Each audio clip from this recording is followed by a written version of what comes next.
మీరు మాట్లాడితే నాయనా మాట్లాడగలిగే స్థితి తప్ప నాయనా మరేమీ లేదు నాయనా.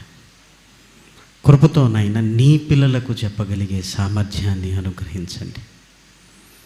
అనేక హృదయ రహస్యాలు బయలుపడినట్లు, అనేక హృదయాలు తెప్పరిల్లునట్లు, అనేక హృదయాలలో నాయనా నీ వాక్యము ప్రతిష్ఠింపబడినట్లుగా గొప్ప నీ ఆత్మకార్యము జరిగించమని మిమ్మల్ని కోరుకుంటూ నీ పిల్లలను నన్ను నీ చేతులకు అప్పగించుకుంటూ క్రీస్తు నామం నీ ప్రార్థన అడిగి వేడుకొంచున్నాము తండ్రి, ఆమేన్.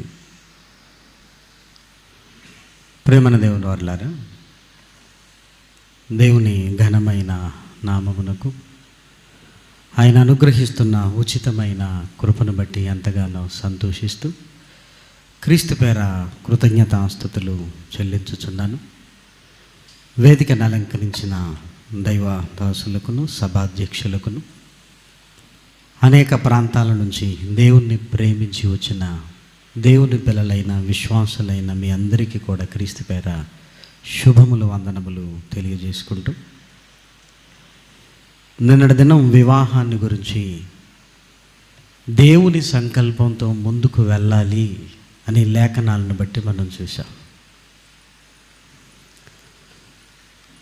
తల్లిదండ్రులు వివాహం చేసిన తరువాత అమ్మాయిని ఆ మొట్టమొదటిసారి అత్తగారింటికి పంపుతూ ఇంట్లో ఏదో జరిగినట్టుగా బోరుగా విలపించటం అనేక సార్లు నేను చూశాను. ఏంటి అంటే వివాహం అయింది కదండి, అమ్మాయిని సాగనంపుతున్నారు.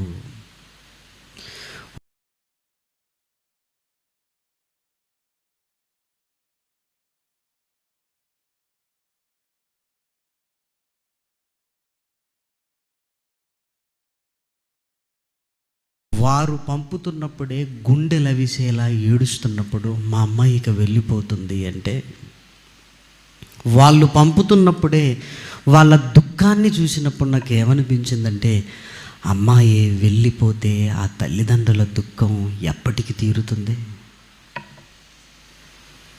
ఎప్పటికి తీరుతుంది చెప్పండి?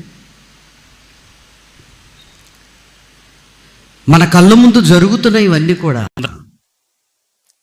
ఒక తండ్రి తనే వివాహం చేసి అమ్మాయిని సాగనంపుతుంటేనే నా ఇంట్లో నా మహారాణి వెళ్ళిపోతుంది అని గుండె లవిసేలా ఏడుస్తున్నప్పుడు,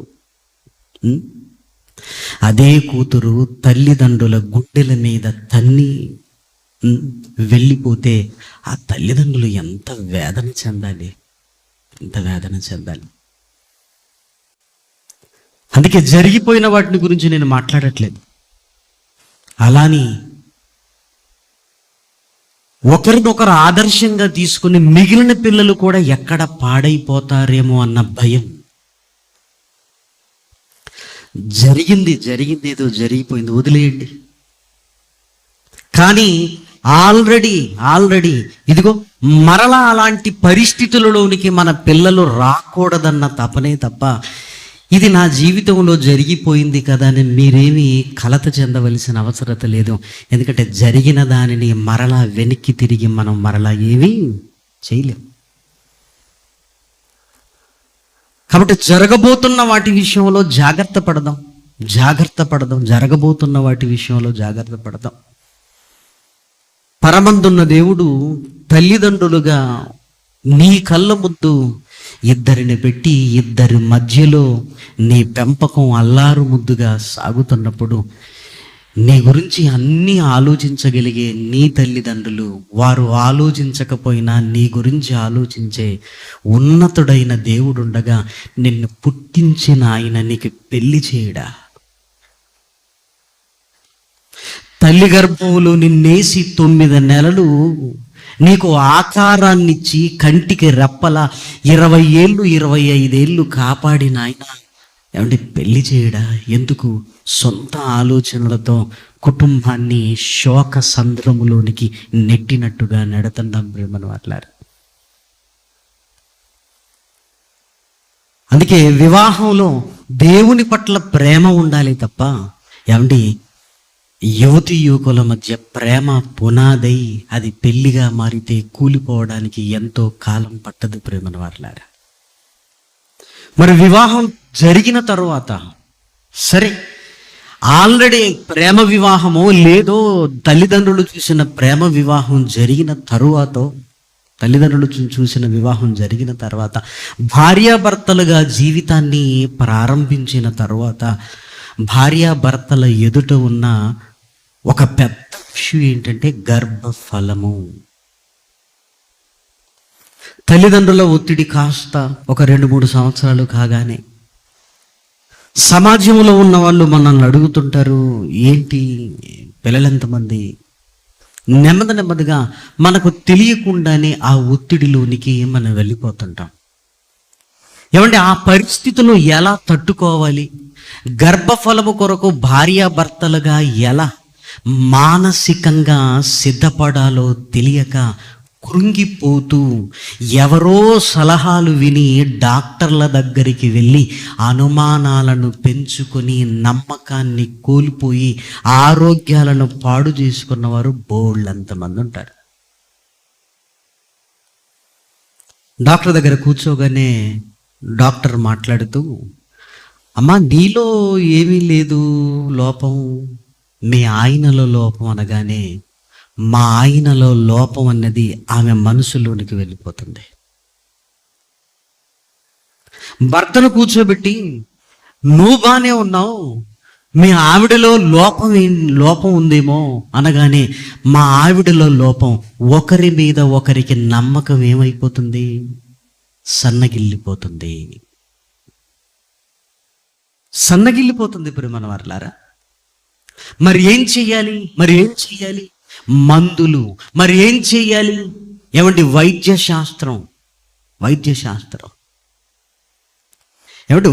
శాస్త్రం కళ్ళు తెరవక మునుపు ఏమంటే బిడ్డల్నిచ్చిన ఎంతో మంది తల్లిదండ్రులు వారి కళ్ళల్లో ఆనందాన్ని చూపించిన దేవుడు ఉండగా ఈ వైద్య శాస్త్రం ఎక్కడిదండి? దేని మీద ఆధారపడాలో, ఎందుకు ఆధారపడాలో తెలియక పరిశుద్ధ గ్రంథం వెల్లడై మన కనుల ముందు దేవుని కార్యాలు ప్రత్యక్షంగా కనపడుతున్న ఈ కాలాలలో కూడా ఎందుకు దేవుణ్ణి నమ్మిన బిడ్డలు కూడా ఏం చేస్తున్నారంటే వైద్య శాస్త్రం వైపుకు పరుగులు తీస్తున్నారు. నమ్మకం అనేది సన్నగిల్లిపోతుంది. కాబట్టి భార్యాభర్తలుగా గర్భఫలము కొరకు అసలు ఎలా ప్రిపేర్ అవ్వాలి? అలాని వీళ్ళకి ఇవ్వలేదా ఇది కాదు. అసలు నేను ఎలా ఉంటే నాకు గర్భఫలం ఇస్తాడు, అది నాకు చాలా ప్రాముఖ్యమైంది. ఎవరి గురించో నేను ఎందుకు ఆలోచించాలి? మనం పోల్చుకుంటాం. వాళ్ళు దేవుల్లో ఉన్నారు, వాళ్ళకి ఇవ్వలేదా, వీళ్ళకి ఇవ్వలేదు. అసలు అందరి గురించి నీకెందుకు? ఏమండి, ఎదుటి వాడిని గురించి ఆలోచిస్తే దేవుడి పట్ల మనకు నమ్మకం ఉండదు. నీ గురించి నువ్వు ఆలోచించు. నా జీవితం అనేది నాకు ముఖ్యం. అసలు ఎదుటి వారి గురించి నేనెందుకు ఆలోచించాలి? దేవుడు వారికి అలా జరిగించటం ఇష్టమైంది, దేవుడు చేశాడు. కాదనడానికి నేనెవరిని?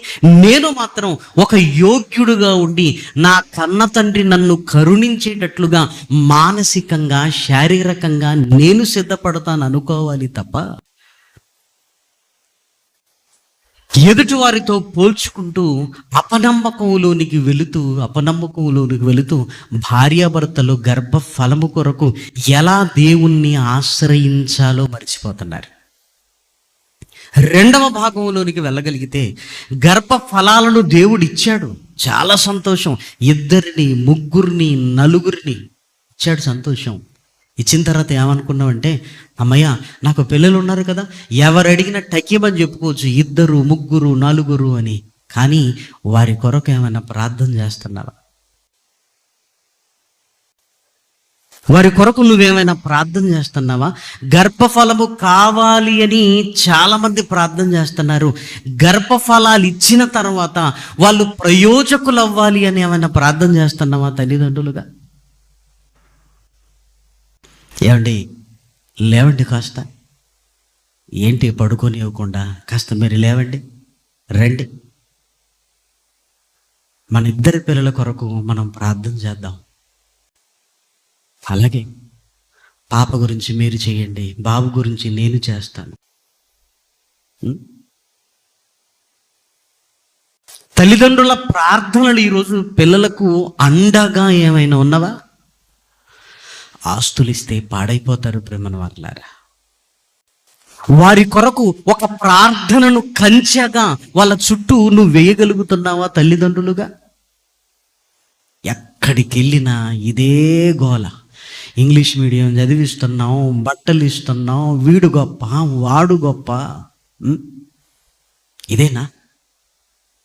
పరిశుద్ధ గ్రంథంలో దేవుడు బహుమానాలుగా గర్భఫలాలనిచ్చి, ఏమండి, అందమైన ఆకారాలను ఒడిలో పెట్టి నీ కళ్ళ ముందే ఎదుగుతున్నప్పుడు, ఆకాశంలో గద్ద తిరుగుతున్నప్పుడు కోడి రెక్కల కిందికి తీసుకుంటుంది తన పిల్లలను అన్నట్లుగా, దుష్టుడు ఆకాశంలో గద్ద రెక్కలు చాచుకొని తిరుగుతున్నప్పుడు నా పిల్లలను నేను కాపాడుకోవాలి అని, ఇదిగో నా చేతులతో కాదు, నా చేతులు జోడిస్తే నా పిల్లలు కాపాడబడతారని ఎంతమంది తల్లిదండ్రులకు ఉంది చెప్పండి? ఎంతమంది తల్లిదండ్రులకు ఉంది? ప్రార్థన అనేది చిన్న విషయమా? ఇక్కడ మాట్లాడుతున్న తండ్రి అని మాట పరలోకంలో వినబడుతుందండి. ఏంటి ప్రేమన వారలారా, ఇక్కడ మనం చేస్తున్న పలుకులు ఇదిగో ఈ వాతావరణాన్ని దాటి ఆకాశ గగనాన్ని చీల్చుకొని దేవుని పాదాల దగ్గరకు వెళుతుందండి. ఏంటి ప్రేమన వారలారా, అసలేంటి ఇంత మహాభాగ్యం దేవుడు మనకిచ్చింది?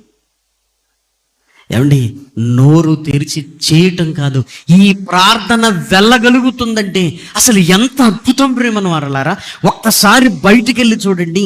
నేను తండ్రి అంటే ఆ ఆకాశ గగనాన్ని దాటుకొని ఆ మాట నా తండ్రి పాదాల దగ్గరికి వెళుతుంది అంటే నిజంగా ఎంత ఆయుధాన్ని నీ నోట్లో దేవుడు పెట్టాడు. ఏ రోజైనా అర్థమైందా? ఈ ఆయుధాన్ని పక్కవాడి మీద పడటానికి ఉపయోగిస్తున్నాం, కానీ ఇదిగో నోరు తెరిచి తండ్రి అయిన పాదాలను తాకినట్లుగా, ఆయన పాదాలను తాకినట్లుగా అనుభూతి ఏ రోజైనా చెందుతున్నావా? ఆలోచించండి.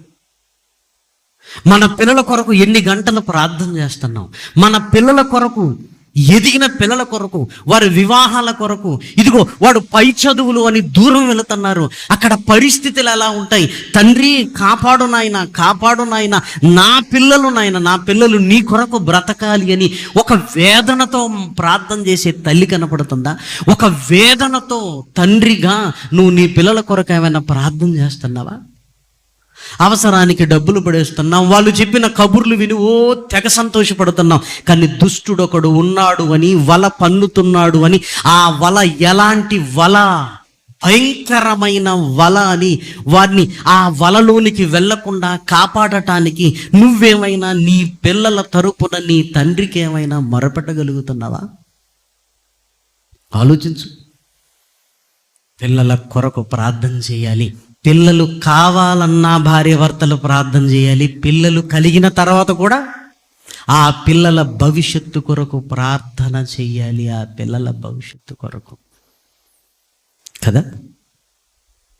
మన విజయవాడ ప్రాంతానికి వెళ్ళినప్పుడు ఒక కుటుంబం ఎప్పుడూ ఏడుస్తూ అడుగుతుంటారు, అన్నయ్య నాకు ఇద్దరు పిల్లలు, వాళ్ళ భవిష్యత్తు కొరకు ప్రార్థన చేయండి అన్న, ప్రార్థన చేయండి అన్న, ప్రార్థన చేయండి అన్న. ఆ రోజు కూడా వారి ఇంట్లో అకామిడేషన్ ఇచ్చారు. నేను వెళ్ళినప్పుడు బాబున్నాడు, ఒరేయ్ నాన్న, మీ అమ్మ నాన్న ఎప్పుడు నీ కొరకు ప్రార్థన చేయమని అడుగుతూనే ఉంటారు, ఎప్పుడు ఎప్పుడు ఎప్పుడు ఎప్పుడు అడుగుతూనే ఉంటారు.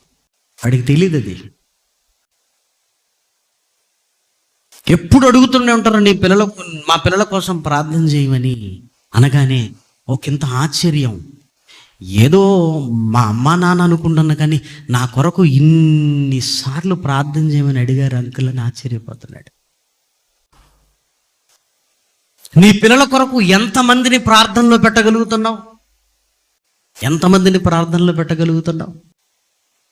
ఈరోజు ఈ పనులు చేయడానికి ఒకరి వల్ల అయ్యేదా ఈ పనులు? వాలంటీర్స్ కదా. కాబట్టి జూన్ నెల నుంచి ప్రారంభించుకున్నామండి సిద్ధపాటు సదస్సులు అని.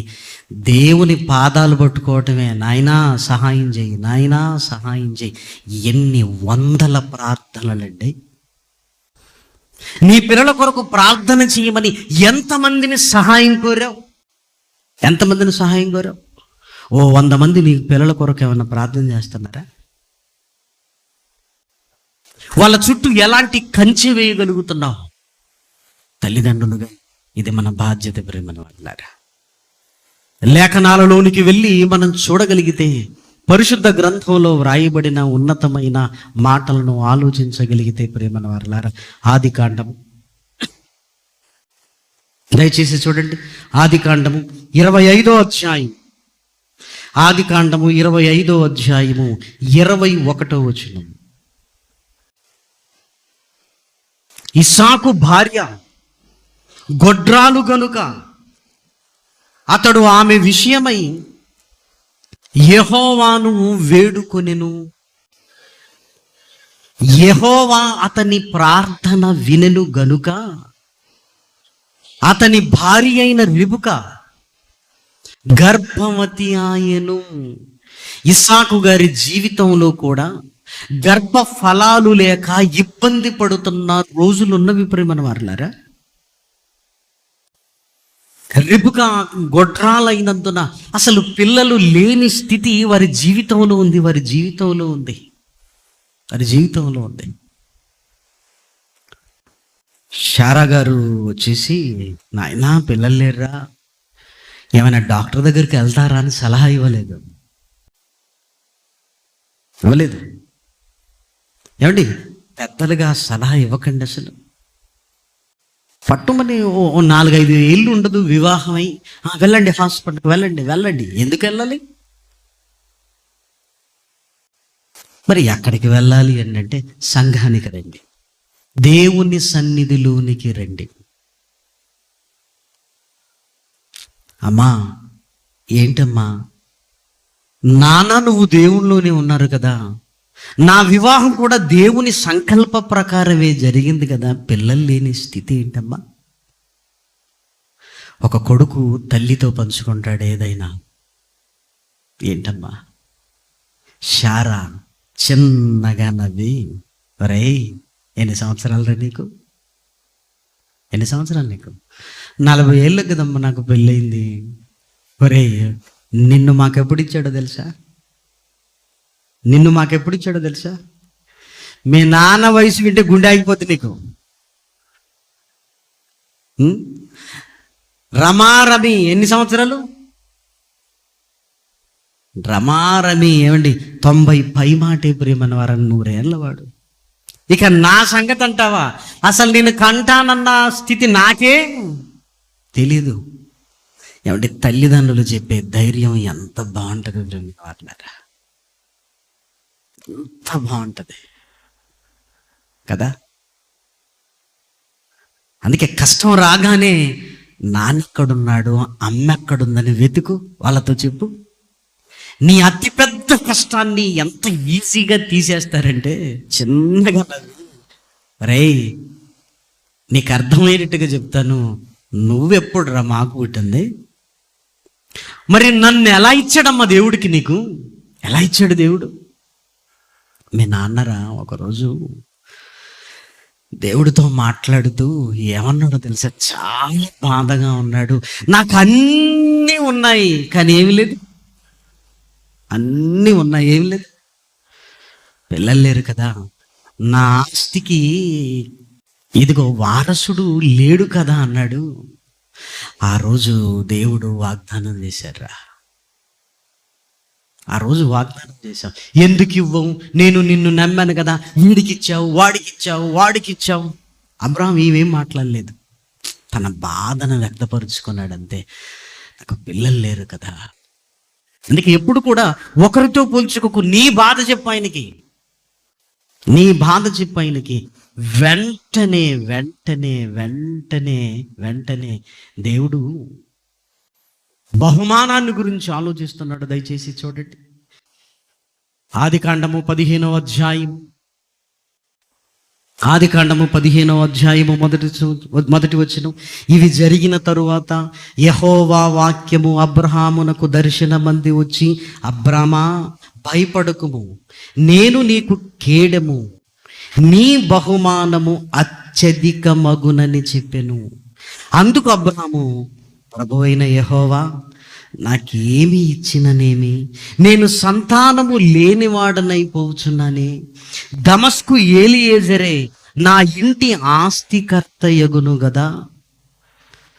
మరియు అబ్రాహాము, ఇదిగో నీవు నాకు సంతానం ఇయ్యలేదు గనుక నా పరివారములో ఒకడు నాకు వారసుడగునని చెప్పగా యెహోవా వాక్యము అతని యొద్దకు వచ్చి, ఇతడు నీకు వారసుడు కాడు, నీ గర్భవాసమున పుట్టబోచున్నవాడు నీకు వారసుడగునని చెప్పెను. అబ్రాహాము ఎంత విధేయతగా అడుగుతున్నాడో తెలుసా?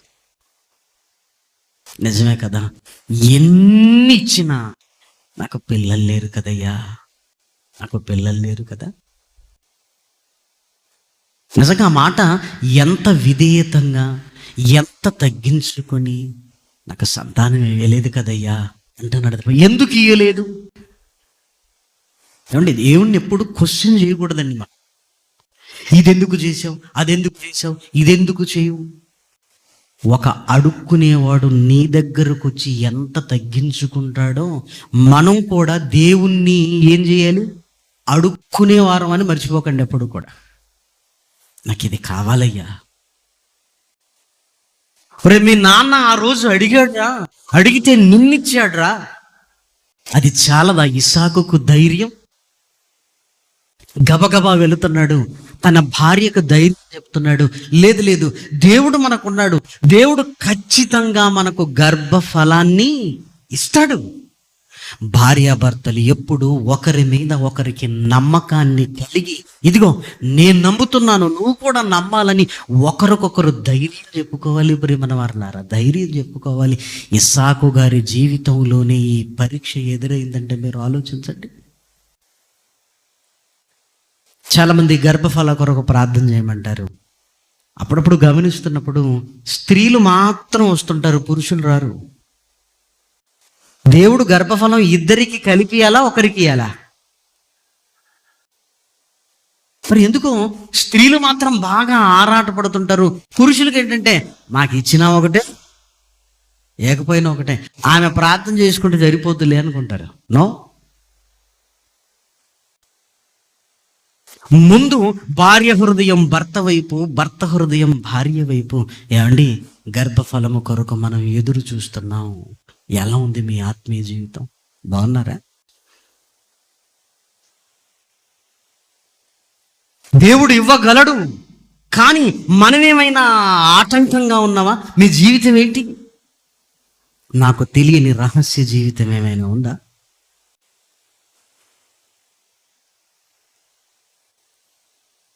నాకు తెలియని రహస్య జీవితం ఏమైనా ఉందా? ఒకరినొకరు పరీక్షించుకుంటూ, ఒకరినొకరు సరిదిద్దుకుంటూ, ఒకరి హృదయాలు ఒకరు వైపు తిప్పుకుంటూ, ఇదిగో ఇద్దరు దేవుని వైపు తిరగాలి, ఇద్దరు దేవుని వైపు తిరగాలి. ప్రేమన దేవుని పిల్లలు, ఇంచుమించు ఒక 1 year బ్యాక్ ఒక జంట వచ్చింది. వచ్చి గర్భఫలం కొరకు ప్రార్థన చేయండి అన్నారు. చేసిన తర్వాత రక్షణలోనికి వచ్చారనగానే ఆ భార్య, ఆ చెల్లి రక్షణలోనికి వచ్చింది, ఈయన రక్షణలోనికి రాలేదు. అయ్యో, మీరు రక్షణలోకి ఎందుకు రాలేదు బ్రదర్ అంటే, గర్భఫలం ఇస్తే వస్తాం అనుకుంటున్నాను అన్నయ్య అన్నాడు. అంటే పరీక్ష ఇప్పుడు ఎవరికి? దేవుడు మనకు పరీక్ష ఇస్తాడన్న సంగతి తెలుసు. ఇస్తే వస్తాను, ఇవ్వకపోతే అమ్మ నీ సంగతి ఏంటమ్మా అంటే, అన్న దేవుడు సమస్తము చేయగలడు కదా, సమస్తము చేయగలడు కదా. ఇదిగో నేనైతే రక్షణలోనికి వచ్చి నేను చెప్తున్నాను అంటే, ఇక్కడనే ఏముంది చూడండి, భిన్నాభిప్రాయాలు. మీరు ఆలోచించండి, భిన్నాభిప్రాయాలు ఎలా? భార్యాభర్తలు ఒకరు హృదయాన్ని ఒకరి వైపు తిప్పుకోవాలి.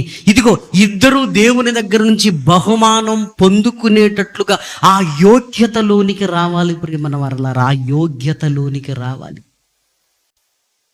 విశ్వాసంలో బలంగా ఉండటం రావాలి. విశ్వాసంలో బలంగా ఉండటం రావాలి.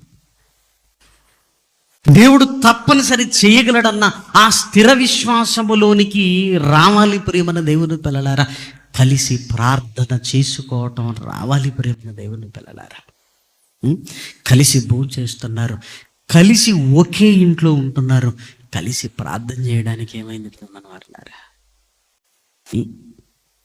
కలిసి టూర్లకు వెళ్తున్నారు, ఇదిగో కలిసి గంటల తరబడి షాపింగ్ చేస్తున్నారు, కలిసి ఫంక్షన్లకు వెళ్తున్నారు.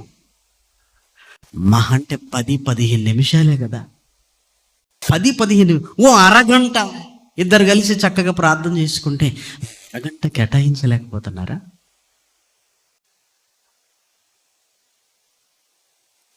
భార్య బాధ చూడలేక ఇస్సాకు గారు దేవునికి మొరపెడుతున్నాడు. ఏదో ఒకసారి మొరపెట్టగానే దేవుడు విన్నాడు అనుకోకండి ప్రియమైన వారలారా, విన్న సంగతిని రాయించాడు. ఇదిగో దేవుని మీద ఆధారపడుతున్నాడు, దేవుని మీద ఆధారపడుతున్నాడు. దేవా, గర్భఫలము గర్భఫలము గర్భఫలము గర్భఫలము. ఒక భార్యాభర్తలుగా తమ హృదయాలను దేవుని వైపు తిప్పుకొని దేవుడి పట్ల నమ్మకాన్ని కలిగి విశ్వాసాన్ని కలిగి ఇదిగో దేవుణ్ణి అడుగుతున్నారు. దేవుడు ఆ ప్రార్థన విన్నాడు. వినగానే ఏమండి, ఎంత బాగా విన్నాడో మీకు అర్థం అవ్వాలి అంటే కిందికి రాగానే ఏం చెప్తున్నాడు తెలుసా? ఒకరా ఇద్దరా? ఏమండి, వీళ్ళు ఒకరి కోసం ప్రార్థన చేస్తుంటే దేవుడు ఏం చేశాడు? ఇదిగో ఇద్దరిని ఇస్తున్నాను, పో, ఇద్దరిని ఇస్తున్నాను. ఇస్సాకు గారి గర్భంలో ఏశావు యాకోబులు జన్మించారు. ప్రేమన వారలారా, వారి ప్రార్థనను ఒకసారి గమనించండి. ఇంకా కాస్త ముందుకు వెళ్ళగలిగితే లూకా గారు రాసిన సువార్త మొదటి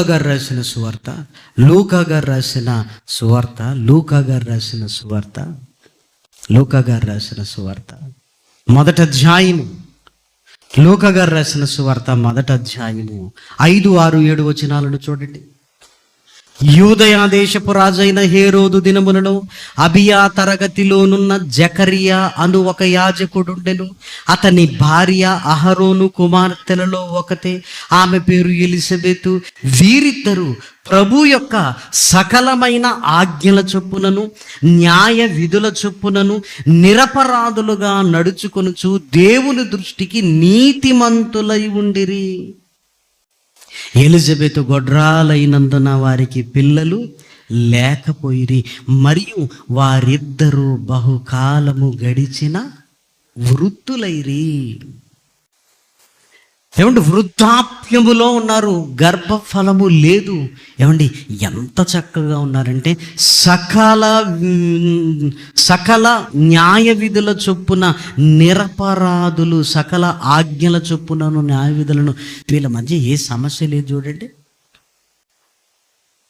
అంటే ఒకరినొకరు ఎంతగా అర్థం చేసుకున్నారు, దేవుని మీద ఎంత ఆధారపడ్డాడు అంటే జకరియా గారు అంటున్నారు బాధపడుతుంటే, గర్భఫలం అనేది దేవుడు ఇవ్వాల్సింది, ఇందులో నీ తప్పే ఉంది,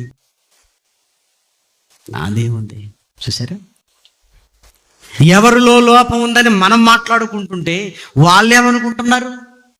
ఇది దేవుడు ఇవ్వాలి, నీదేముంది, నాదేముంది, దేవుడు ఇవ్వాలి కదా. చూసారా, దేవుని వైపు ఎలా అనుకుంటున్నారు. ఏమంటే, వివాహం జరిగిన తర్వాత మన తల్లిదండ్రులు, మన తాతలు ఉంటారు కదా, ఏమండి, మనకు లేని తొందర వాళ్ళకండి కదా, మనకు లేని తొందర వాళ్ళకు. ఎందుకు? వంశోద్ధారకుడు. మరి ఉద్ధరించేలా ఏమైనా పెంచడానికి అడుగుతున్నారంటే అదేమి లేదు. కొన్ని ఇంత అడుగుతున్నారు కదా, ఏదో ఉద్ధరించేలా ఏమైనా పెంచుతారంటే అది లేదు కదా. ఒత్తిడి. ఆ ఒత్తిడిలోనికి వెళ్ళిపోయిన తర్వాత ఇదిగో భార్యాభర్తల మనస్పర్ధలు వచ్చి ఏమండి విడాకుల వరకు వెళ్ళిపోయిన జంటలు బోళ్ళెన్ని ఉన్నాయి ప్రియమైన వారు. మీరు జాగ్రత్తగా మీరు ఆలోచించండి. అన్నదమ్ముల మధ్య విడిపోయే విడాకులు ఏమైనా ఉన్నాయా? అక్క చెల్లెల మధ్య విడాకులు ఏమైనా ఉన్నాయా? ఉన్నాయండి ఏమన్నా? అక్క తమ్ముడు మధ్య విడాకులు ఏమైనా ఉన్నాయా? ఉన్నావు. ఎవడటి ఈ భార్యాభర్తల మధ్య పెట్టింది అసలు బుద్ధి లేనాడు? ఎవరికి ఉండవండి విడాకులు. ఎవరికి పెట్టారండి? చూసారా, వివాహం అన్ని విషయంలో ఘనమైందని దేవుడు అంటే దాన్ని ఘనహీనం చేయడానికి ఏ బంధంలో విడాకులు ఉండవండి. కానీ ఏ బంధంలో ఉన్నాయి? భార్యాభర్తల్లో విడాకులు ఉన్నాయి. ఇక్కడ ఎందుకు పెట్టారండి అసలు? దేవుడు నిన్ను నీ భార్యను కలిపాడు. అసలు ఏమనుకుంటున్నావు నువ్వు? విడిపోవాలని కలివాడా? పెళ్లినాడు చేసిన ప్రమాణం చావు తప్ప ఏది మనల్ని విడదీయకూడదు. చావు రావాలి, విడాకులు లేవు. ఒకవేళ విడిపోవాలంటే నీకు చావు రావాలి. ఎంత గొప్ప బంధం అయినా అది విడిపోవటానికి ఇద్దరు కాదు కదా, ఏక శరీరం. మీరు ఒక్కటి అన్నారు. ఆ ఒకదానిని ఎలా విడగొడతారండి? ఆ ఒకదానిని ఎలా విడగొడతారు? మీరు ఆలోచించండి. ఏమంటే విడాకుల కోసం ఈరోజు కోర్టుల్లో చెప్పుకుంటున్న కారణాలు అసలు కారణాలే కాదు. అసలు విడిపోయే అంత కారణం అసలు ఈ భూమి మీదనే లేదు ప్రియమైన దేవుని పిల్లలారా. అసలు ఈ భూమి మీదనే లేదు. ఈరోజు మనం కొన్ని కారణాలు అంటుంటాం. నిజంగా ఆలోచించు, అవి విడిపోయేంత గొప్ప కారణాలా అనే కాదు ప్రియమైన వారలారా. మనమే ఊహించుకుంటున్నాం.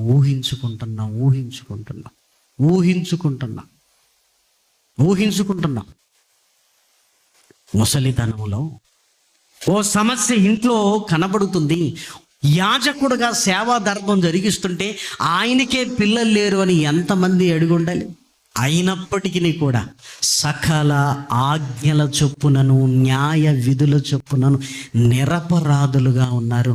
ఉండి ఏమని అడుగుతున్నారో జాగ్రత్తగా ఆలోచించగలిగితే, జకరియా గారు సేవ చేసే టైంకి వెళ్ళాడు యెరూషలేము మందిరానికి. అక్కడ రాయబడిన చక్కటి మాట దయచేసి చూడండి. 13వ వచనం. 13. అప్పుడు ఆ దూత అతనితో, జకరియా భయపడకుము, నీ ప్రార్థన వినబడినది.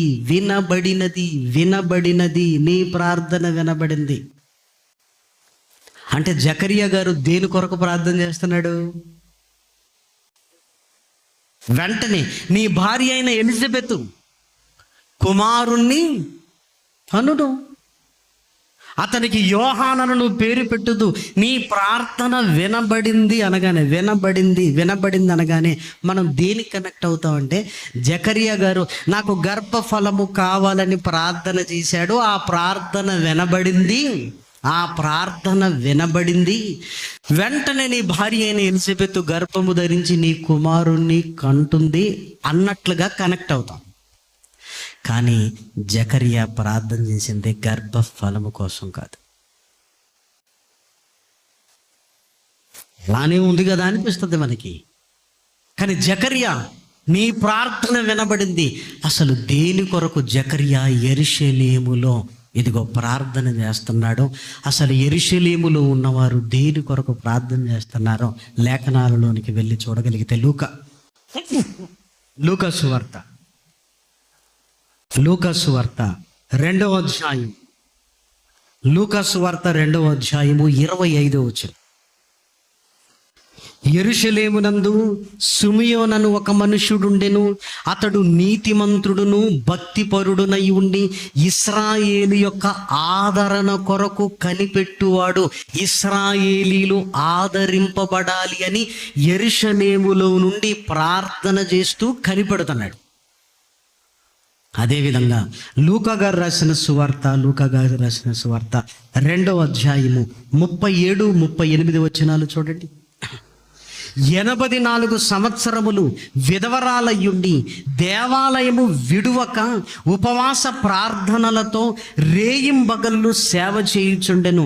ఆమె కూడా ఆ గడియలోనే లోపలికి వచ్చి దేవుణ్ణి కొనియాడి యెరూషలేములో విమోచన కొరకు కనిపెట్టుచున్న వారందరితో ఆయనను గురించి మాట్లాడుచుండెను.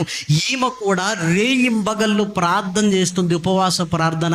యెరూషలేము విమోచింపబడాలి, ఆదరణ, విమోచన.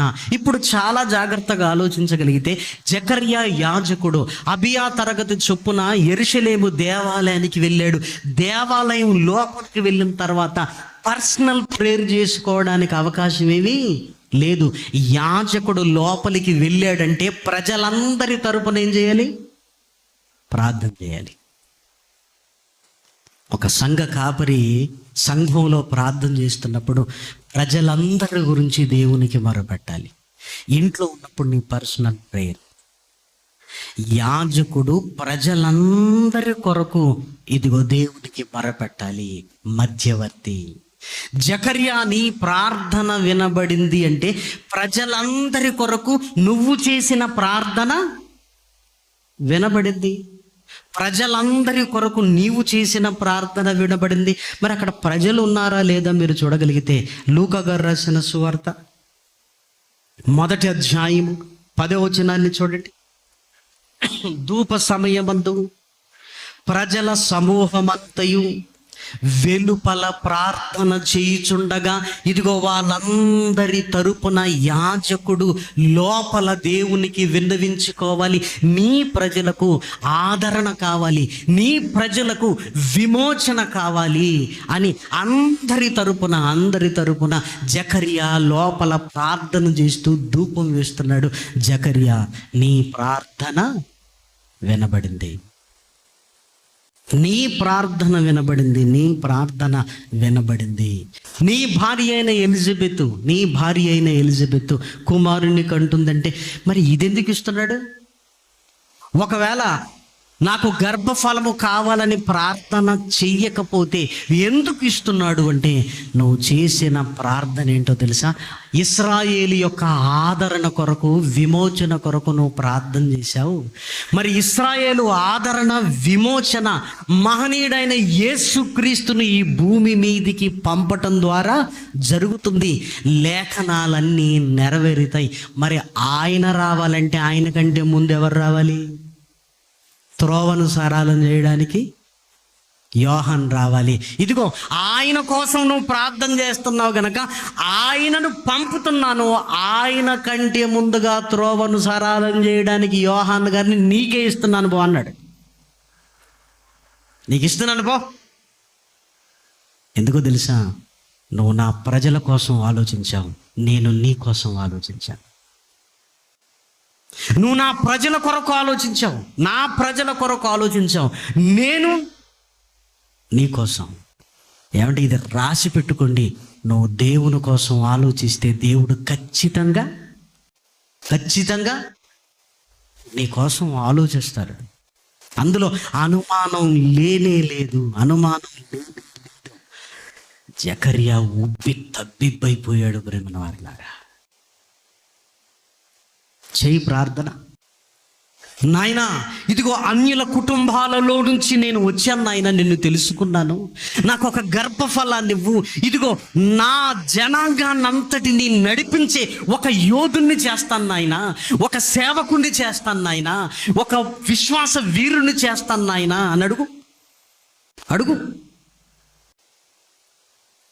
మనం గర్భఫలాన్ని అడుగుతున్నాం, కానీ ఎందుకు అడుగుతున్నాం క్లారిటీ ఉండదు. ప్రేమన వారలారా, అందరూ ఎంతమంది పిల్లలంటే పిల్లలు లేరు అని చెప్పుకోవడానికి బదులు ఒకడు ఉంటే బాగుండు, ఒకడని చెప్పుకోవడానికి అడుగుతున్నావా? క్లారిటీ ఏది? పాడైపోయిన సమాజాన్ని చూసినప్పుడు ఇదిగో గబగబా తలుపులు వేసుకొని నాయన సమాజం పాడైపోతుందానా, ఒక్క గర్భఫలాన్ని నాయన సేవకుని చేసి వదిలేస్తాను నాయన నీ కోసం అని ఏ రోజైనా చేసావా ప్రార్థన? ఏ రోజైనా చేసావా? ఆయన ఇస్తాడు, కానీ ఎందుకు అడుగుతున్నావు? భర్త ఉద్యోగం తర్వాత ఎవరికి రాదో అని, ఎవరికి వస్తుందో అని కొడుకుంటే వాడికి ఇవ్వచ్చు అని అడుగుతున్నావా? ఆలోచించు, ఆలోచించు.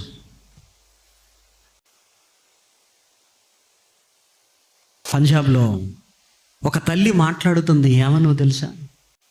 ఏమనంటే, నాకు పిల్లలుంటే ఆ సైన్యానికి పంపుతాను అంటుంది.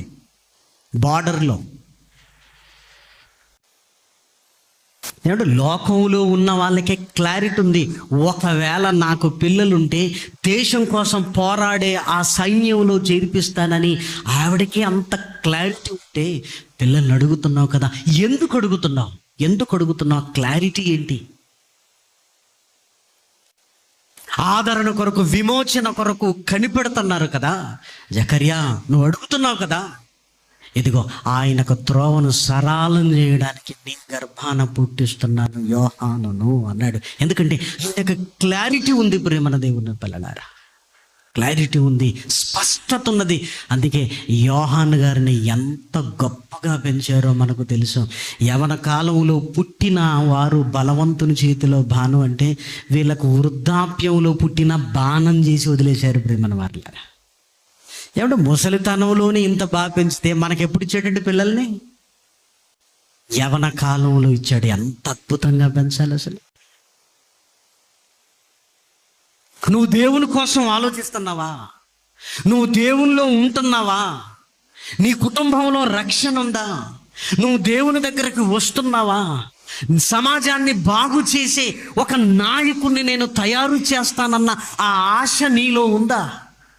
అనేకులను రక్షణలోనికి తీసుకుని రావటానికి, ఇదిగో నా గర్భాన ఒక కాయో ఒక పండు నువ్వు ఇవ్వగలిగితే నేను చేస్తాను నాయన అన్న ఆ ఆతృత సమాజాన్ని చూసినప్పుడు ఆ బాధ నీకేమైనా ఉందా? అయితే చెయ్యు నాయనా. ఇదిగో నా ప్రాంతంలో ఇదిగో ఒక సేవకుణ్ణి నేనిస్తాను నాయన, నేనిస్తాను అన్న గబగబా మందిరానికి వెళ్ళింది. తన ఆత్మను కుమ్మరించుకుంటుంది. ఏమనో తెలుసా? నువ్విస్తే వాడిని ఇక్కడే వదిలేస్తాను అంది ప్రేమన వారులారా. మ్రొక్కుబడి చేసుకుంది. నువ్విస్తే వాడిని ఇక్కడే వదిలేస్తాను ఈ సన్నిధిలోని. నేను అడుగుతుంది వాడితో నేనుండాలి, నా ముచ్చట తీరాలి అని కాదు, ఇక్కడే వదిలేస్తాను నీ సన్నిధిలో. పాలు మాన్పించింది, దేవాలయంలో పడి వెళ్ళిపోయింది ప్రేమన దేవుని పిల్లలారా. ఎందుకు అడిగింది చెప్పండి? ఇప్పుడు నీకోసమే నాయన, నా కోసం కాదు. నేను అడుగుతున్నది నా కోసం కాదు. ఇదిగో ఈ సమాజాన్ని బాగు చేయటానికి, ఈ సమాజంలో ఉంటున్న అనేకులను రక్షణలోనికి తీసుకోవడానికి, మరొక తరానికి ఇదిగో ఒక నాయకుడిని కంటానయ్యా. నేను నాయకునిగా తయారు చేస్తాను. నీకివ్వు నాయన, నాకివ్వు. నా కుటుంబ సభ్యులు అణగారిపోతున్నారు రక్షణ లేక. ఎవరొచ్చి చెప్పినా వినేటట్లేదు. నా గర్భాన ఒక కుమారుణ్ణివి నాయకుణ్ణి చేసి ఇదిగో నా కుటుంబానికి రక్షణలోనికి తెచ్చుకుంటాను అని సమాజం మీద ప్రేమ, సేవ మీద బాధ్యత కలిగిన ప్రార్థనలు ఎంతమంది చేస్తున్నాం మనం? దయచేసి మీరు ఆలోచించండి. భార్యాభర్తలు ఇద్దరు రక్షణలో ఉండాలి, ఇద్దరు కలిసి ప్రార్థన చేస్తూ ఉండాలి. అంతేకాదు, ఈ ఇద్దరికి ఒక ఒప్పందం, మ్రొక్కుబడి ఇదిగో సేవకే ఇవ్వాలి. సేవకే. నిజంగా నీ ప్రార్థన ఖచ్చితంగా దేవుడు అంటాడు. ఖచ్చితంగా అంద అనుమానం లేదు. ఇప్పుడే ఒక జంటకు ప్రార్థన చేశాను. తండ్రి, నెక్స్ట్ ఇయర్ వరకు వాళ్ళు గర్భఫలంతో ఇక్కడికి రావాలయ్యా. అలానే ఇదిగో వారి కష్టాన్ని మీ అందరి కోసం వాడమని ఇచ్చారు ప్రేమను వారలారా. నాయన, నీ పిల్లలు నీ కోసం ఆలోచిస్తున్నారు కదా, నువ్వు వారి కోసం ఆలోచించయ్యా. వారి కొరకు ఆలోచించు.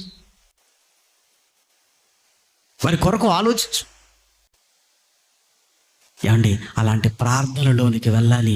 మీ కళ్ళ ముందు గర్భ ఫలాలు లేక నీరసించిపోతున్న వారిని బలపరిచి దేవుడి వైపు తిప్పండి. ముందు భార్యాభర్తలు ఇద్దరు రక్షణలోనికి రావాలి. ఇద్దరు ఇద్దరు ఇద్దరు ఇద్దరు కనిపెడుతుండాలి. ఇద్దరు హృదయాలు ఒకటి కావాలి. దేవుని వైపు తిరగాలి.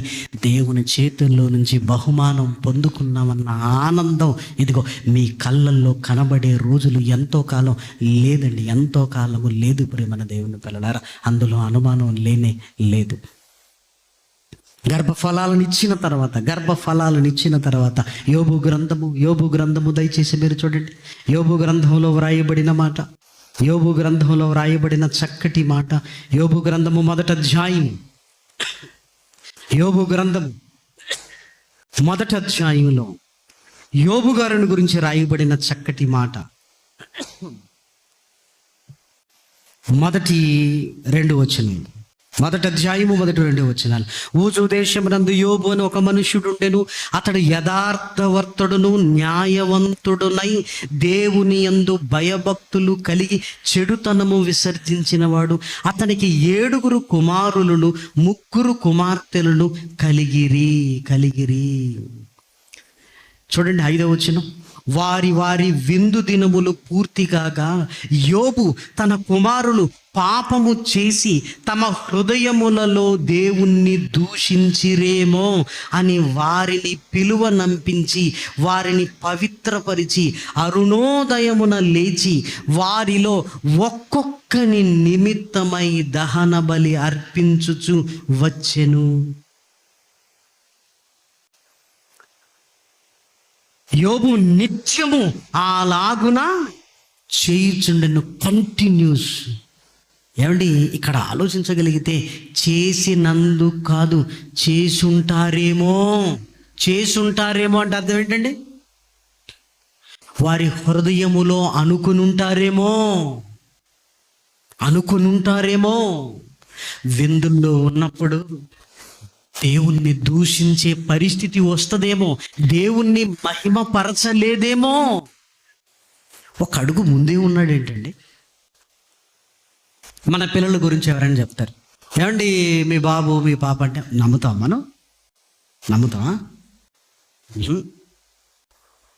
నమ్మం, అస్సలు నమ్మమండి.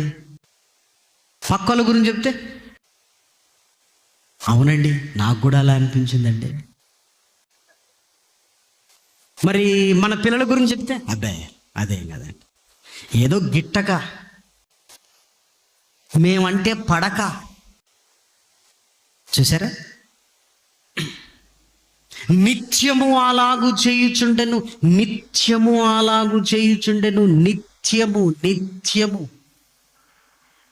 ఎందుకు ఆయన చేస్తున్నాడంటే యోబుకున్న లక్షణాలను ముందే చెప్పాడు. అతడు యథార్థవర్తనుడు, న్యాయవంతుడునై దేవుని యందు భయభక్తులు కలిగి చెడుతనమును విసర్జించిన వాడు.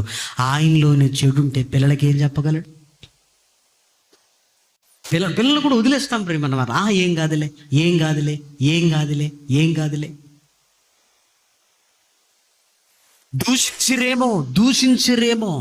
దూషించిరేమో. ఒక్కొక్కరిని పిలుస్తున్నాడు. ఏరా నీ పరిస్థితి ఏంటి, నీ ఆలోచనలు ఏంటి, అసలు ఏం చేశారు విందులో? ఇదిగో నువ్వు కరెక్ట్గా చెప్తున్నావా? ఇదిగో తర్వాత వాళ్ళను కూడా అడుగుతాను నేను. ఎంక్వైరీ. పిల్లలు ఎదిగిన తర్వాత ఏమండి, వాళ్ళను వైఫైలో పెట్టడం కాదు, వాళ్ళకు వైఫైగా తల్లిదండ్రులు ఇద్దరు ఉండాలి, వాళ్ళ మధ్యలో ఉండాలి. పరిమన్నట్లా వాళ్ళను వైఫైకు వదిలేసి మన పనుల్లో మనం ఉండటం కాదు, వాళ్ళ చుట్టూ కంచే. నిజంగా దుష్టుడు మాట్లాడుతూ యోబుని గురించి మాట్లాడుతూ ఓ మంచి మాట అన్నాడు. అతనికి కలిగిన దానికంతది కంచె వేసిది కదా. ఆ కంచె ఎలా వేయబడిందో తెలుసా? నిత్యము బలులు అర్పిస్తూ ఉన్నాడు. అంటే ఒక కంచె. నిజంగా ఎంత భద్రంగా ఉన్నారండి పిల్లలు. మీరు ఆలోచించండి. క్రొత్త నిబంధనలో ఫిలిప్పు గారు కూడా 4 కుమార్తెలు ఉన్నారు. ఫిలిప్పు గారికి 4 కుమార్తెల విషయంలో మీరు చూడగలిగితే ప్రవచించు వరము కలిగిన వారు నిజంగా ఎంత అద్భుతమైన విషయం. ఇంకా ఆడపిల్లలు మగపిల్లలు అన్న తారతమ్యాన్ని చూస్తున్నాం, కానీ దేవుడి కొరకు పెంచటంలో ఎవరైనా సరే దేవుని కొరకు పెంచాలి అన్న ఆ బాధ్యత తల్లిదండ్రులు తీసుకోవాలి. ప్రేమన దేవుని పిల్లలారా, తల్లిదండ్రులు తీసుకోవాలి. వాళ్ళు ఎదిగిన తర్వాత నా ప్రయోజకత్వానికి మా అమ్మ నాన్న చేసిన ప్రార్థన అని చెప్పగలుగుతున్నారా? మన ట్రైన్లో ప్రయాణం చేస్తున్నప్పుడు మా ఎదురుగా పూణే నుంచి ఒక బాబు కూర్చున్నాడు. పాటలు పెట్టుకున్నాడు, క్రిస్టియన్ పాటలే. తమ్ముడు ఎక్కడికి వెళ్తున్నాం, మేము కూడా సెమినార్ పాంప్లెట్లు పెట్టుకునేసరికి వెంటనే మాట్లాడి అడుగుతున్నాను, పూణేలో జాబ్ చేస్తున్నానన్న ఆర్మీలో అనగానే, నీ సాక్ష్యాన్ని కాపాడుకోవాలి నువ్వు అక్కడ, ఎలా వచ్చింది జాబ్ అన్నాను. వెంటనే అంటున్నాడు, మా అమ్మ నాన్న చేసిన ప్రార్థన అంకుల్, మా అమ్మ నాన్న చేసిన ప్రార్థన. వాళ్ళ కొరకు వాళ్ళు ఎప్పుడు చేసుకున్నారో నాకు తెలియదు, కానీ నోరు తెరిస్తే నా కోసం, మా చెల్లి కోసం, మా అన్న కోసం. ఆ ప్రార్థన బలం ఎంతుంది అంటే అని చెప్తూ ఒకేసారి 3 ఉద్యోగాలు వచ్చాయి. నాకు 3 ఉద్యోగాలు వచ్చాయి. మా అన్న ఉద్యోగం చేస్తున్నాడు, మా చెల్లి కూడా ఉద్యోగం చేస్తుంది. నిజంగా ఆ తల్లిదండ్రులు ఎంత పోరాటం చేసి ఉండాలి దేవుని దగ్గర, ఎంత పోరాటం చేసి ఉండాలి చెప్పండి, ఎంత పోరాటం చేసి ఉండాలి. వాళ్ళు ఎవరో కూడా నాకు తెలియదు. ఒక పిల్లలు తల్లిదండ్రుల గురించి చెబుతున్నప్పుడు కలిగే ఆనందం ప్రేమ. మా అమ్మ నాన్న చేసిన ప్రార్థనల ఆశీర్వాదము ఇదిగో. నీ పిల్లల మీద ఆ దయ ఉండాలి అంటే నీ పిల్లల కొరకు మొరపెట్టుకునేవారుగా మీరు ఉండాలి, మొరపెట్టుకోవాలి. భార్యాభర్తల పనేంటి? మొరపెట్టాలి, మోకరించాలి. కొన్ని 100 సార్లు దేవుని సన్నిధిలో ఇదిగో ఆయుధం నీ నోట్లో ఉంది వాడు. దేవుణ్ణి అడుగు, అడుగుతూనే ఉండు. నిత్యము విసుకక ప్రార్థన చేయాలి. ఎదిగిన పిల్లలు ఉన్నారు, వివాహాల కొరకు ప్రార్థన చేస్తున్నారా? ఎదిగిన పిల్లలు వారి వివాహాల కొరకు పెట్టాలి, వాళ్ళ కెరీర్ కొరకు పెట్టాలి. ఇదిగో తండ్రి, ఇదిగో నా తరంలో నన్ను ఆకర్షించావు, నా పిల్లలు నీ కొరకు నిలబడాలన్న ఆ ఆశ, ఆత్మ తీవ్రతతో ఏమైనా ప్రార్థన చేస్తున్నారా? చేద్దాం ప్రేమను వారలేదు, మన పిల్లల కొరకు చేద్దాం. రాహేలు వచ్చింది, నాకు గర్భఫలము కావాలని యాకోబుని అడుగుతుంటే యాకోబు ఏమన్నాడు తెలుసా? దేవునికి ప్రతిగా నేనున్నానా? ఇవ్వాల్సింది దేవుడు కదా, ఆయన్ని అడుగుదాం. నువ్వు నన్ను నిందించి నేను నిందించడు కదా, ఇద్దరం కలిసి ఆయన కాళ్ళ మీద పడిపోదాం, మోకరించి ఆయన పాదాల మీద పడిపోదాం. విన్నాడు కదా, రాహేలు గర్భాన్ని కూడా తెరిచాడు కదా. ఆలోచించండి. మహనీయుడైన యేసుక్రీస్తు కూడా ఒక తల్లి గర్భాన పుట్టాడు. తల్లి ఇదిగో తన కుమారుడి కోసం ఎవరి పెంచిందండి మరియమ్మ గారు. హృదయములో అన్ని భద్రపరుచుకుంది, అన్ని జరుగుతున్న సంగతులు. ఎందుకంటే ఇదిగో చెప్పాలి కదా ఆయనకి. పిల్లల మీద మనం కాన్సన్ట్రేషన్ చేయగలిగితే చాలా గొప్ప వాళ్ళు అవుతారు ప్రియమైన వారలారా. ఎందుకు మన కుటుంబాన్ని వదిలేసి అన్నింటిని గురించి ఆలోచిస్తాం ప్రియమైన వారల, అన్నింటిని గురించి. నీ కుటుంబం కంటే నీకు ఎవరు ఎక్కువ? నీ భార్య కంటే ఎక్కువ? నీ పిల్లల కంటే ఎక్కువ? నువ్వు వెళుతున్న సంఘం కంటే ఎక్కువ? మిగతావన్నీ చాలా చిన్నవి, చాలా చాలా చాలా చిన్నవి, అసలు పట్టించుకోవలసిన అవసరత లేదు. నీ కుటుంబంలో నీ పిల్లలను దేవుని కొరకు నిలబెడితే నువ్వు ప్రపంచాన్ని గెలిచినట్టే ప్రేమన దేవుని పిల్లలారా. అది చిన్న విషయం కాదు, చిన్న విషయం కాదు. ఎవరి గురించి ఎందుకు ఆలోచించాలి? మనకు అతిపెద్ద టాస్క్ ఇదిగో. గద్దరెక్కలు చాచుకొని కోడి పిల్ల కొరకు వెతికినట్లుగా దుష్టుడు వెతుకుతున్నప్పుడు ఇదిగో ప్రార్థన చేతుల క్రిందకి నీ పిల్లలను తీసుకొని రావాలి. ఇదిగో నీ ప్రార్థన చేతుల మధ్య నువ్వు చేతులు జోడించినప్పుడు ఇదిగో నా పిల్లలు నా చేతుల మధ్య ఉన్నారన్న ఆ భావనతో నీ కన్న తండ్రి సన్నిధిలో ఉపవాసముతో కన్నీళ్లతో నీ పిల్లల గురించి అడగటం ఎప్పుడు మానద్దు ప్రేమన దేవుని పిల్లలారా. ఇదిగో ఏ సంతోషం ఉన్నా సంతోషం కాదు, నీ పిల్లలు దేవునిలో ఉండి నిలబడితే అంతకంటే గొప్పది ఏమైనా ఉందా? ఒక్కసారి ఆలోచించు. చిన్నగా ఉన్నప్పుడు కౌగిలిలోని తెచ్చుకున్నావు. ఇదిగో చిన్నగా ఉన్నప్పుడు వారిని నీ గుండెలకు హత్తుకున్నావు. వాళ్ళు ఎదిగిన తర్వాత ఈ రెండు చేతుల మధ్య పెట్టును. ఆ ప్రార్థనే వారికి కంచె ప్రియమన దేవుని పిల్లలారా. తల్లిదండ్రులుగా మన బాధ్యత ప్రియమన వారలారా. యేసుక్రీస్తే ఉదయం కాగానే అరణ్యంలోనికి, సాయంకాలం కాగానే ఒలీవల కొండ మీదకి ప్రార్థన చేసుకోవడానికి చోటును వెతుకుతున్నాడు అంటే ప్రార్థన నీ జీవితంలో, నా జీవితంలో, నీ కుటుంబంలో, నీ పిల్లల కోసం అది ఎంత అవసరమో ఒక్కసారి నువ్వు ఆలోచించు. నిజంగా నీకు అర్థమంటే నీ చేతుల మధ్య నీ పిల్లలు ఉన్నట్లుగా తండ్రి నా పిల్లలను ఆయన నువ్వు ఇచ్చావు కదా, గొప్పవారిని చెయ్యాలి. యోహాను చూడండి, ముసలితనములో ఎలాంటి చూశారు? ముసలితనములో అరణ్యానికి పంపిస్తే అక్కడ కేకలు వేస్తున్నాడు ప్రేమన దేవుని పిల్లలారా. యోహాను గురించి యేసుక్రీస్తు మాట్లాడిన మాట ఏంటో తెలుసా? అతడు మండుచు ప్రకాశించుచున్నా దీపమై ఉండెను. మండుతున్నాడు ప్రేమన దేవుని పిల్లలారా. ఇదిగో నీ పిల్లలు మండాలి అంటే ఇదిగో నీ కన్నీళ్ళు ఆయన పాదాల మీదకి రాలాల్సిందే ప్రేమన దేవుని పిల్లలారా. ఎందుకంటే దుష్టుడు ఎలా కబలిస్తాడో తెలియని పరిస్థితుల మధ్య ఉన్నాం ప్రేమన వారలారా.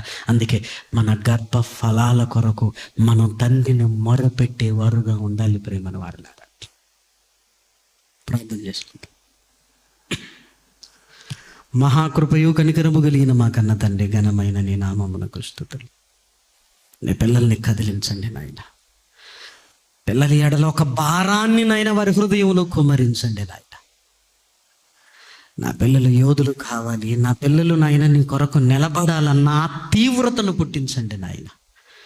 నీ వాక్కులు నాయన మంచి నేలని పడిన విత్తనముల వలె నాయన నీ పిల్లల హృదయాలలో నాయన ఆశను కలిగించమని మిమ్మల్ని కోరుకుంటూ ఈ దిన కార్యక్రమాలన్నింటినీ మీ చేతులకు అప్పగించుకుంటూ క్రీస్తు నామం నీ ప్రార్థన అడిగి వేడుకొంచున్నాము తండ్రి. ఆమేన్.